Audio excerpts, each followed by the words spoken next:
print, email, Facebook, Twitter. More court document sheds new light on alleged money laundering case involving former South Sudanese military general. Media player, space to play, M to mute, left and right to seek,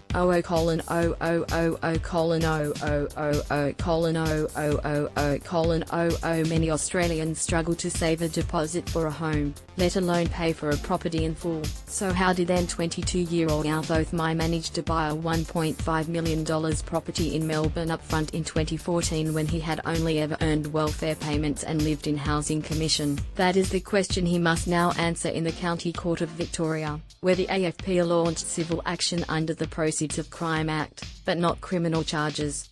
South Sudanese is the son of James Hothmai, the former Chief of Staff to Sudan's People's Liberation Army, SPLA, who was sacked in 2014, according to The Century, an anti-corruption watchdog set up by actor George Clooney and activist John Prendergast. Military generals in South Sudan earn up to $65,000 a year, and the wealth amassed by some of them and their families is unexplained. The My family was on The Century's list. They discovered the luxury house in Narra Warren while investigating corruption in South Sudan for a report published in 2016, War Crimes Shouldn't Pay. This prompted the Australian Federal Police, AFP, to start an investigation. The ABC has seen the affidavit that outlines the AFP's case. Red flags. According to the document, an initial deposit of $155,171 was wired from a bank account belonging to Oid Establishments, a development company in Uganda, directly into the trust account registered to the Melbourne-based real estate agent that handled the sale in June 2014. John Chevis, who spent 12 years working on fraud and corruption cases for the AFP and is now an advisor on money laundering for the United Nations, said the transaction should have been the first red flag.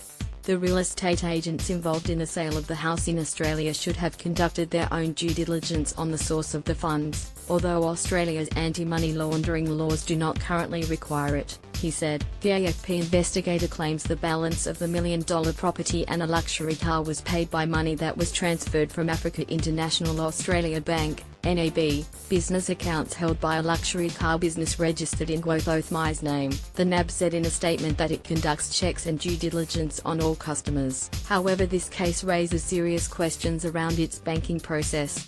They should possibly have noticed that the funds traveled a circuitous route for which there is no apparent commercial reason, Mr. Chevis said. Having identified these transactions as unusual, the banks should then have sought further information on the source of the funds and then, assuming they identified the source as illegitimate, rejected the transactions.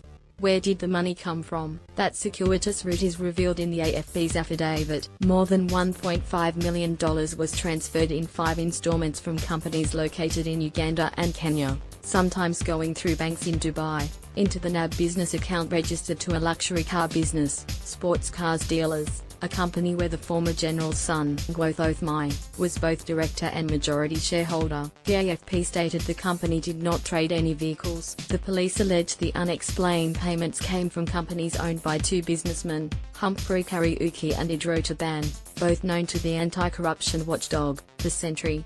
Records show that firms owned by these businessmen received contracts from the SPLA, Sudan's People's Liberation Army, during Hothmai's tenure as Chief of Staff, including Belgravia Services Limited, Dalbert Petroleum and Lloyd Investment, The Century said in a statement. Lloyd Investment was listed as the notifying party for a weapons shipment and that Dalbert Petroleum had wired hundreds of thousands of dollars into the personal bank accounts of 2 South Sudanese generals in 2014. Like Hothmai, one of those generals also used the funds for the purchase of a home outside South Sudan. Centrelink benefits and tax evasion. The AFP produced Australian Taxation Office records in the affidavit to show some members of Hothmai's family, who reside in Australia, have not declared any income since 2009. It said South Sudanese also did not declare the property purchased through his company's bank accounts and alleged that he evaded tax as a result. The affidavit also explained some of the family members were on Centrelink benefits and lived in housing commission until the $1 million property was purchased in 2014. The court document contains an allegation that the luxury car business was set up for the sole purpose of moving money from overseas into Australia to purchase the property without alerting Centrelink. The AFP claimed the welfare payments could have stopped if the $1.5 million was deposited into personal accounts. The police investigator explained the money in the NAB accounts was also used to purchase an Audi vehicle from Gwotho Mai's younger sister before the business was deregistered on 15 September 2016. Bank statements show the initial deposit for the luxury car was paid by former military General James Hothmai, who held an account in his name with the Commonwealth Bank of Australia, CBA. Why didn't the banks and Austric question the movement of money from Africa to Australia? Who's looking out for money laundering? Dr. Mark Zernzak, from the Uniting Church in Australia and Secretariat for the Tax Justice Network, said the case has highlighted concerns with Australia's anti-money laundering processes when it comes to politically exposed people, or PEPs. It does raise serious concerns about the health of Australia's anti-money laundering system when it comes to people who are politically connected, he said. The fact that the General's son was able to use a company to buy a property without the bank being alerted to the fact that this was likely to be money that couldn't be explained as legitimately sourced, that's a real concern. It does also raise another issue around the regulator, Austric, that's supposed to look after our anti-money laundering system, and the fact that they do not do any public reports to reassure the community that the banks and other financial entities are doing a good enough job to combat money laundering.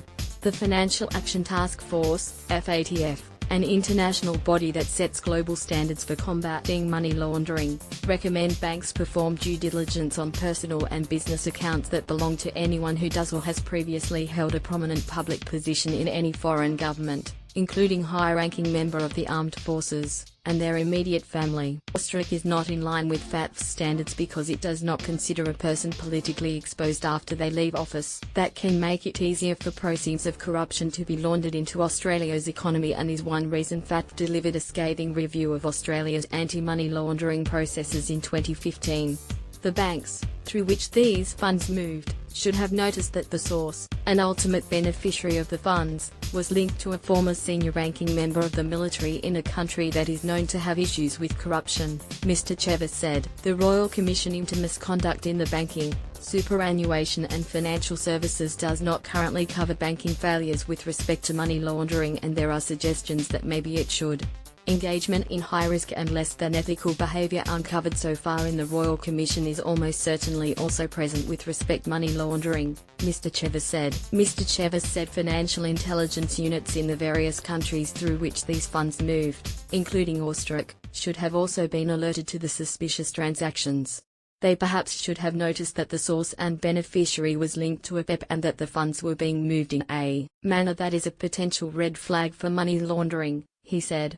Austric collects data on international funds transfers and could have, if it had active surveillance in place, independently identified that these transactions related to a PEP. Austric said in a statement that it cannot comment on current operational matters. Solicitor Leith Nicholson, who represents James Hothmai, also would not comment on the case, but said in a statement that his client is a person of impeccable character and the claims made by the AFP are without merit. The case is scheduled to return to court in July. Print, email, Facebook.